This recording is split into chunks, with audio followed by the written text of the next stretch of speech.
আমি আজকে যা কিছু মিলিয়নিয়ার হওয়া বলেন, বিদেশে সেটেল হওয়া বলেন, রিচ বলেন, প্রভাব প্রতিপত্তি বলেন, যা কিছু আমি তার সব কিছু যদি আমার একটা সাবজেক্টকে ক্রেডিট হিসেবে দিতে হয় সেটা হবে ডিজিটাল মার্কেটিং। আমি গত এক যুগেরও বেশি সময় ধরে ডিজিটাল মার্কেটিং নিয়ে প্রফেশনালি কাজ করতেছি। আমার ইন্টারন্যাশনাল এজেন্সি প্রায় 120টা ক্লায়েন্টের সাথে কাজ করে এবং আমি কয়েকটা ইউটিউব ভিডিও দেখে, কয়েকটা ব্লগ পড়ে বা কয়েকটা বই পড়ে ডিজিটাল মার্কেটিং শিখছি তা না, ওগুলো তো আমি করেছি। পাশাপাশি আমি এমন একজন যে ডিজিটাল মার্কেটিং এ মাস্টার্স পর্যন্ত করছে ইন্টারন্যাশনালি ইউনিভার্সিটি অফ ডাবলিনে, ট্রিনিটি কলেজ ডাবলিন থেকে। এবং এই মাস্টার্সটা আমি করি 2017 সালে। 2017তে শুরু করি, 2018তে শেষ হয়। তখন আপনি যদি চারদিকে তাকাইতেন এমন কাউকে আপনি খুঁজে পাইতেন না বাংলাদেশের যে ডিজিটাল মার্কেটিং এ মাস্টার্স করেছে, কারণ আমি ছিলাম প্রথম। এখনো যে অনেক বেশি পান তা না, এখনো যদি আপনি আপনার চারদিকে তাকান ডিজিটাল মার্কেটিং এর মতো একটা নিশ সাবজেক্টে, খুব ছোট্ট একটা সাবজেক্টে কেউ মাস্টার্স করছে আয়ারল্যান্ডের মতো একটা জায়গায়, যেটা বাংলাদেশিদের জন্য সাধারণত যাওয়ার জায়গা না। বাংলাদেশিরা সাধারণত যে চারটা বড় দেশে যায় আমরা জানি, অস্ট্রেলিয়া, আমেরিকা, কানাডা এবং ইউকে, এই চারটা বড় দেশে সাধারণত বাংলাদেশি স্টুডেন্টরা যায়। সেখানে আয়ারল্যান্ডের মতো একটা র্যান্ডম জায়গায় যে ডিজিটাল মার্কেটিং এর মতো একটা র্যান্ডম সাবজেক্টে মাস্টার্স করেছে এরকম মানুষ খুঁজে পাওয়া যায় না। এত কাহিনী আমি কেন বলতেছি? এত কাহিনী আমি এই জন্য বলতেছি কারণ ডিজিটাল মার্কেটিং আমার খুব পছন্দের একটা জিনিস এবং আমি বিশ্বাস করি ডিজিটাল মার্কেটিংকে যদি কেউ প্রফেশনালি একদম সিরিয়াস হয়ে ক্যারিয়ার হিসেবে নেয় তাহলে সে জীবনে অনেক কিছু করতে পারবে যা তার কল্পনায়ও ছিল না। এবং এটার বাস্তব উদাহরণ হলো আমি নিজে করে করে দেখছি, আমি নিজে এক্সপিরিয়েন্স করছি এবং নিজের জীবন থেকে আমি একদম প্রমাণ সহ বলতে পারি যদি কেউ প্রফেশনালি ডিজিটাল মার্কেটিং শিখে এবং ডিজিটাল মার্কেটিং নিয়ে কাজকর্ম করে তাহলে তার জীবন অনেক কিছুই হওয়া সম্ভব। আজকের এই ভিডিওতে আমরা 6টা স্টেপের কথা বলবো, যে 6টা স্টেপে আপনিও নিজেকে একজন ডিজিটাল মার্কেটিং প্রফেশনাল হিসেবে গড়ে তুলতে পারবেন। চল শুরু করা যায়। এই ভিডিওটা স্পন্সর করেছে হোস্টিঙ্গার। আপনারা যারা জানেন না হোস্টিঙ্গার কি, আমার এই চ্যানেলে একটা ভিডিও আছে 30 মিনিটের ওয়েবসাইট বানানোর, যেখানে আমি হোস্টিঙ্গার ব্যবহার করে একটা ওয়েবসাইট একদম 30 মিনিটের মধ্যে বানায় দেখাইছি। আপনারা চাইলে ওই ভিডিওটা দেখতে পারেন আরো ভালো আইডিয়া পাওয়ার জন্য। দুনিয়ায় অনেক হোস্টিং কোম্পানি আছে, বাট হোস্টিঙ্গার আমার পছন্দ হওয়ার মেইন কারণ হলো আপনি যখন লং টার্মে ওদের কাছ থেকে কিছু কিনেন, 24 মাস বা 36 মাস বা 48 মাসের জন্য, 1 বছরের বেশি যখনই আপনি কিনেন ওদের কাছ থেকে কিছু, তখন যে ডিলটা পাওয়া যায়, স্পেশালি ফ্রি ডোমেইন যখন সাথে পাওয়া যায়, এইটা কম্পেয়ার করি যখন আমি অন্যান্য শেয়ার্ড হোস্টিং কোম্পানির সাথে, খুব ভালো একটা ডিল দেয় আমাকে, যেটা অন্য কোনো কোম্পানি দেয় বলে আমার মনে হয় না। এই মুহূর্তে ইন্টারন্যাশনাল কোনো কোম্পানি দেয় বলে আমার মনে হয় না। সো আপনার ওয়েবসাইট যদি এমন হয় অনেক ছোট, 1 লাখ 2 লাখের বেশি ভিজিটর আসে না, তাহলে অবশ্যই আপনার হোস্টিঙ্গারের দিকে যাওয়া উচিত। হোস্টিঙ্গার আপনাকে ইন্টারন্যাশনাল সার্ভার দিবে, ওদের কাস্টমার সাপোর্ট বেশ ভালো এবং দামের ক্ষেত্রে, মেইন বেনিফিটটা আসলে দামের ক্ষেত্রে আমার ধারণা এরকম সিমিলার কোয়ালিটির অন্য কোনো কোম্পানি নাই যারা এরকম ভালো দামে ডোমেইন এবং হোস্টিং দিচ্ছে। হোস্টিঙ্গারের সব বিস্তারিত আমি ডেসক্রিপশনে দিয়ে দিব, উপরে নিচে কোথাও, আপনারা চেক আউট করে দেখতে পারেন। এবং 30 মিনিটের ওয়েবসাইট বানানোর ভিডিওটা যদি আপনি দেখেন তাহলে আপনার কাছে একদম দিনের আলোর মতো পরিষ্কার হয়ে যাবে যে কিছু না জানার থেকে একটা ওয়েবসাইট আসলে কিভাবে বানাইতে হয়। চলুন ভিডিওতে ফেরত যাই। স্টেপ নাম্বার 1, ডিজিটাল মার্কেটিং কি জিনিস এটা বোঝা। আপনি যদি ডিজিটাল মার্কেটিং কি জিনিস এটা নাই বুঝেন তাহলে তো কোনো কিছুই আসলে হইল না। যে কোনো কিছু শুরু করার আগে ওই ইন্ডাস্ট্রিটা খুব ভালো মতো বোঝা জরুরি। ডিজিটাল মার্কেটিং যদি আমরা বুঝতে চাই তাহলে আমাদের একটু মার্কেটিং ব্যাপারটা বুঝতে হবে। মার্কেটিং কি জিনিস আমরা সবাই কমন সেন্স থেকে জানি। মার্কেটিং হলো এমন পদ্ধতি, যে পদ্ধতিগুলো ব্যবহার করে একজন মানুষকে কোনো একটা প্রোডাক্ট বা কোনো একটা সার্ভিসের কাছে নিয়ে আসা যায়। সরাসরি কিনাইতে হবে না। প্রোডাক্ট বা সার্ভিসের ব্যাপারে জানানো এক ধরনের মার্কেটিং, অ্যাওয়্যার করাও এক ধরনের মার্কেটিং, প্রোডাক্ট বা সার্ভিসের কোনো একটা ফিচারের ব্যাপারে জানানো এক ধরনের মার্কেটিং। অনেক ধরনের মার্কেটিং হইতে পারে, বাট গোল সবসময় সেম, প্রোডাক্ট বা সার্ভিসের কাছে নিয়ে আসবো আমি আমার পোটেনশিয়াল কনজিউমারকে। এই জিনিসটাকেই মার্কেটিং বলে। ইতিহাসে মার্কেটিং ট্র্যাডিশনালি যেভাবে হয়ে আসছে সেটা হলো, আমি রাস্তা দিয়ে হাঁটতেছি, আমি ডাইনে একটা বিলবোর্ড দেখলাম, এই বিলবোর্ডটা কে বসাইছে? একটা কোম্পানি বসাইছে। কেন বসাইছে? কারণ সে তার কোম্পানির বিস্তারিত আমার মাথার মধ্যে দিতে চায়, যেন পরবর্তীতে ওই কোনো প্রোডাক্ট বা সার্ভিস যদি আমি কিনতে চাই সেক্ষেত্রে ওই বিলবোর্ডে আমি যে জিনিসটা দেখছি সেটা যেন আমার মাথায় থাকে। সবসময় কাজ করে এরকম না, but that's marketing. Traditional marketing এর আরো কিছু উদাহরণ কি? টিভিতে আমরা যখন অ্যাড দেখি, রেডিওতে আমরা যখন অ্যাড দেখি, পেপারে আমরা যখন অ্যাড দেখি, আমাদের আশপাশে যখন আমরা টোস্টার দেখি, এগুলো সবই ট্র্যাডিশনাল মার্কেটিং এর উদাহরণ। বিপিএল যখন কোনো একটা কোম্পানি স্পন্সর করে বা আইপিএল যখন কোনো একটা কোম্পানি স্পন্সর করে, এগুলো সব কিন্তু ট্র্যাডিশনাল মার্কেটিং এর উদাহরণ। 2008-9 এরকম সময় পর্যন্ত ট্র্যাডিশনাল মার্কেটিংই পুরো দুনিয়ায় রাজত্ব করেছে। মার্কেটিং এর জগৎ বলতে আমরা ট্র্যাডিশনাল মার্কেটিং এর জগতেই বুঝতাম। আস্তে আস্তে 2008-এর আশপাশে, আগেও হয়েছে, বাট 2008-এর আশপাশে আমরা একটা শিফট দেখতে পাই। সেটা হলো নতুন একটা টপিকের আবির্ভাব, যে টপিকটার নাম ডিজিটাল মার্কেটিং। ডিজিটাল মার্কেটিং কি জিনিস? মার্কেটিং।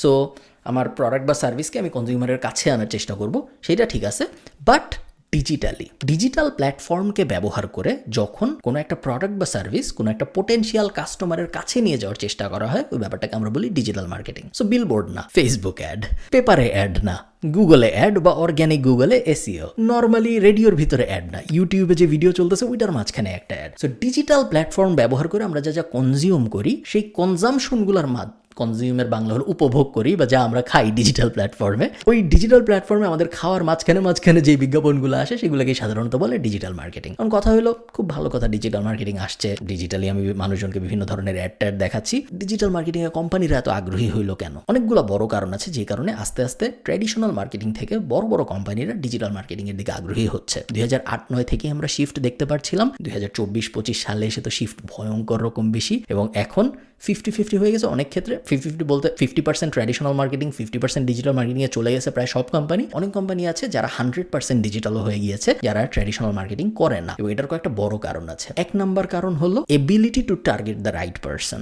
যখন আমি জুতা বেচবো একটা, এবং আমার ট্র্যাডিশনাল মার্কেটিং ব্যবহার করতে হবে জুতা বেচার জন্য, আমি যখন টিভিতে অ্যাড দিব, আমি যখন নিউজ পেপারে অ্যাড দিব, আমি যখন বিলবোর্ড বসাবো জুতার, ওই জুতার অ্যাডটা আসলে কে দেখবে, তার আসলেই জুতা কেনার আগ্রহ আছে নাকি, এগুলোর কোনো কিছুর ব্যাপারে আমার কোনো শিওরিটি নাই। মার্কেটিং ব্যাপারটা এরকমই ছিল, কোনো গ্যারান্টি ছিল না, যেটাকে আমরা বলতাম যে ইংলিশ টার্মটা আমার এই মুহূর্তে মনে পড়তেছে না, বাট বেসিক্যালি গুলি করা, যে গুলিটা চারিদিকে ছড়ায় যাবে, ছড়রা স্টাইলে গুলি, কয়েকটা লাগলো, কয়েকটা লাগলো না। ডিজিটাল মার্কেটিং আসার পর এটা পরিবর্তিত হয়ে শর্টগান মেথডে চলে আসছে। এখন আমি জুতার অ্যাড টার্গেট করে এমন মানুষকেই দেখাইতে পারি যার জুতা দরকার, যে বেশি হাঁটে, যে বেশি দৌড়ায়, বা যে অনেক জুতা কিনে আমি তার পাস্ট বিহেভিয়ার দিয়ে দেখছি, বা এই স্পেসিফিক বয়সের মানুষকে আমি দেখাইতে পারি, এই স্পেসিফিক জেন্ডারের মানুষকে আমি দেখাইতে পারি, এই স্পেসিফিক রিজিয়নের মানুষকে আমি দেখাইতে পারি, বা এমন মানুষকে আমি নাইকির অ্যাড দেখাইতে পারি যে মাইকেল জর্ডানের ফ্যান, কারণ আমরা জানি তার নাইকি কেনার চান্স একটু বেশি। তো এই টাইপ জিনিসপত্রগুলো, এবিলিটি টু টার্গেট, একদম পিন পয়েন্ট করে পারফেক্ট মানুষকে টার্গেট করার এবিলিটি ডিজিটাল মার্কেটিং অনেক বেশি, যেটা একটা বড় কারণ যে কারণে কোম্পানিরা আস্তে আস্তে ট্র্যাডিশনাল থেকে ডিজিটালে চলে আসছে। সেকেন্ড আরেকটা যেটা বড় কারণ সেটা হলো কস্ট এফেক্টিভনেস।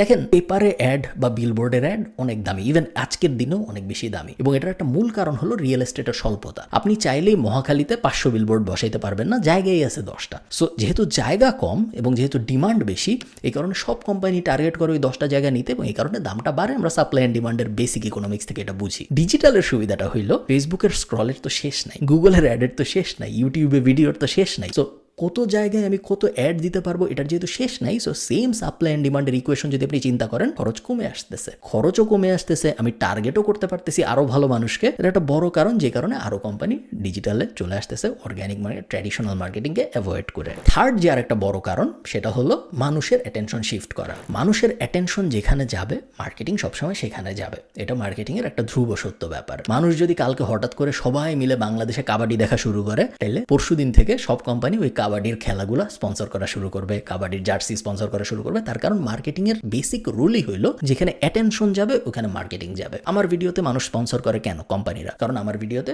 মানুষ অ্যাটেনশন দেয়, যেহেতু মানুষ অ্যাটেনশন দেয়, ওই অ্যাটেনশনেরই একটু পার্সেন্ট একটা কোম্পানি নিতে চায় স্পন্সরশিপ স্লট নিয়ে। একইভাবে খেলার ভিডিওতে খেলা যখন হয় তখন কোম্পানিরা স্পন্সর করে, সেম, কারণ খেলায় আমরা অ্যাটেনশন দিচ্ছি। ওয়ার্ল্ড কাপের সময় স্পন্সরশিপের ফি বেড়ে যায়, কারণ ওয়ার্ল্ড কাপে অ্যাটেনশন অনেক বেশি। নর্মাল খেলায় স্পন্সরশিপ কমে আসে, কারণ নর্মাল খেলায় অত অ্যাটেনশন নাই। ডিজিটালে যেহেতু অনেক অ্যাটেনশন আসছে, মানুষ সারাদিন গুগলে, মানুষ সারাদিন ফেসবুকে, মানুষ সারাদিন ইনস্টাগ্রামে, টিকটকে, এই কারণে ডিজিটালেও কোম্পানিরা অ্যাড দেওয়া বেশি শুরু করতেছে। খুব সিম্পল ব্যাপার।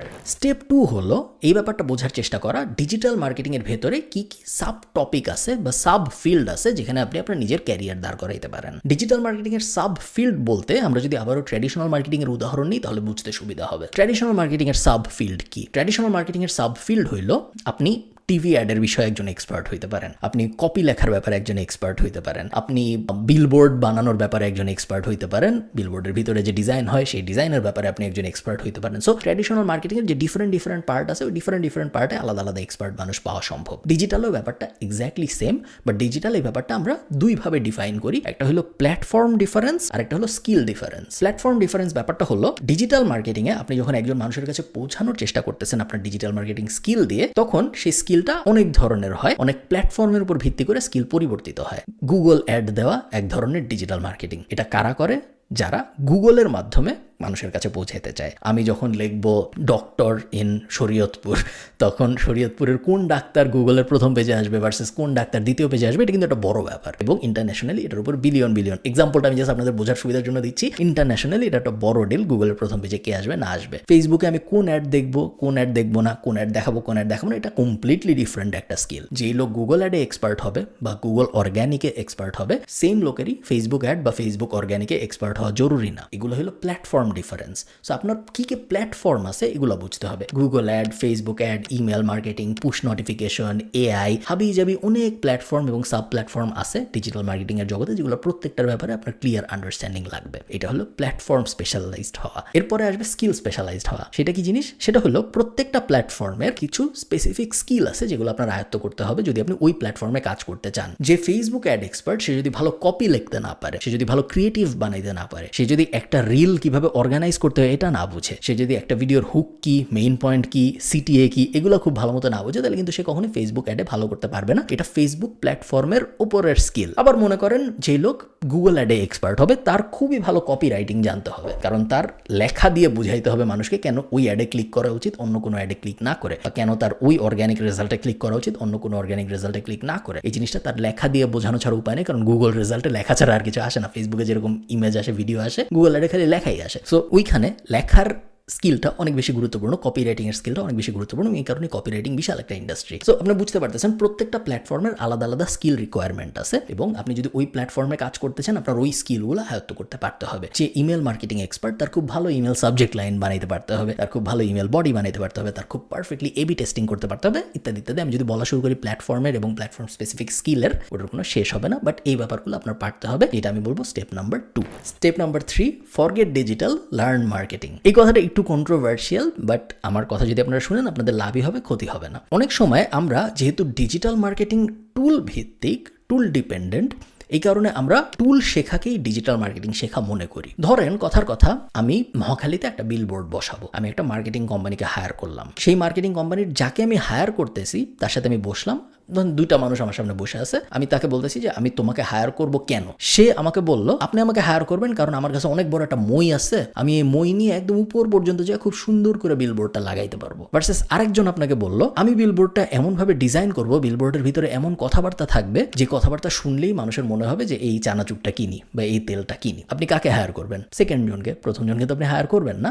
সেম জিনিস আপনি যখন ফেসবুক অ্যাডের দুনিয়ায় নিয়ে আসবেন, আপনি ব্যাপারটা একটু চিন্তা করেন। একজন আপনাকে বললো আমি ফেসবুক অ্যাড খুব ভালো বুঝি, আমি টার্গেটিং করতে পারি, আমি ফেসবুক অ্যাড ড্যাশবোর্ড চিনি, ড্যাশবোর্ডের ভিতরে কোনটায় ক্লিক করলে ক্যাম্পেইন কি জিনিস, অ্যাড সেট কি জিনিস, অ্যাড কি জিনিস, এগুলো আমি বুঝি। এটা আপনাকে একজন বললো। আরেকজন বললো ফেসবুক অ্যাডটা আমি এমন ভাবে সাজাবো যেন এই অ্যাডটা পড়লেই আমার আপনার জিনিসটা কিনতে ইচ্ছা করে। সেকেন্ড জনকে হায়ার করার চান্স অনেক বেশি। টুল স্ট্র্যাটেজি হইলো যারা ফার্স্ট জিনিসটা পারে সেকেন্ড জিনিসটা পারে না। অনেক মানুষ আপনি দেখবেন যারা নিজেদের বলে ডিজিটাল মার্কেটিং এক্সপার্ট, বাট তারা আসলে টুলটা বুঝে। তারা আসলে বুঝে যে অ্যাড ম্যানেজার ড্যাশবোর্ডটা কি জিনিস, অ্যাড ম্যানেজার ড্যাশবোর্ডের ভিতরে কোনটা ক্লিক করলে কি হয়, অ্যাড সাজায় কিভাবে, ক্যাম্পেইনের ভিতরে কিভাবে অ্যাড সেট থাকে, অ্যাড সেটের ভিতরে কিভাবে অ্যাড থাকে, অ্যাডভার্টাইজমেন্ট প্লাস ক্যাম্পেইন কি কি, এই ধরনের জিনিসপত্র বেসিক্যালি সে টুলটাও বুঝে, বাট সে স্ট্র্যাটেজিটা বুঝে না, বা অ্যাকচুয়াল মার্কেটিং বুঝে না। আরেকটা উদাহরণ দিই, তাহলে আপনার একদমই বুঝতে সুবিধা হয়ে যাবে। আমাদের যখন একটা খুব সুন্দর আর্কিটেকচারাল প্রজেক্ট, মনে করেন পৃথিবীর সবচেয়ে সুন্দর একটা বাড়ি বানাইতে হবে আমাদের, আমরা কিন্তু যে পৃথিবীর সবচেয়ে বড় রাজমিস্ত্রি খুঁজে আনি না যে সবচেয়ে ভালো স্ক্রু ড্রাইভার চালাইতে পারে, কারণ রাজমিস্ত্রি যে সবচেয়ে ভালো স্ক্রু ড্রাইভার চালাইতে পারে সেই ইম্পর্টেন্ট না। ইম্পর্টেন্ট হলো যে বুঝবে বাড়িটার ডিজাইন কিরকম হবে, বাড়িটার আর্কিটেকচার কিরকম হবে, বাড়িটা, কারণ ওইভাবে তখন যখন রাজমিস্ত্রিটা ওই প্ল্যান অনুযায়ী কাজ করবে তখন জিনিসটা ভালো হবে। রাজমিস্ত্রি অত ইম্পর্টেন্ট ব্যাপার না, আর্কিটেক্টটা বেশি ইম্পর্টেন্ট। একইভাবে গুগলে মেটা ডেসক্রিপশন কিভাবে লেখে বা ফেসবুকে কিভাবে এটা চাপলে ওইভাবে 18 থেকে 25 বছর বয়সীদের অ্যাড, ওই ব্যাপারটা ইম্পর্টেন্ট না। ইম্পর্টেন্ট হলো বোঝা আমি কি বললে বা আমি কি দেখাইলে কি হবে, আমি কি বললে, আমি কি ভিডিও দেখালে বা আমি কি ইমেজ দেখাইলে, কখন কোন সময় কোন জিনিস দেখালে, কিভাবে বললে মানুষ কনভিন্স হবে বা মানুষ কোনো একটা অ্যাকশন নিতে আগ্রহী হবে। এই যে পার্ট, এটাই অ্যাকচুয়াল মার্কেটিং। বাকি সবকিছু হলো টুল, ঠিক আছে? এবং টুল অনেক মানুষই করতে পারে, অনেক মানুষ স্ক্রু ড্রাইভার ঘুরাইতে পারে, বাট টুল কিন্তু মার্কেটিং না। টুল জাস্ট মার্কেটিংকে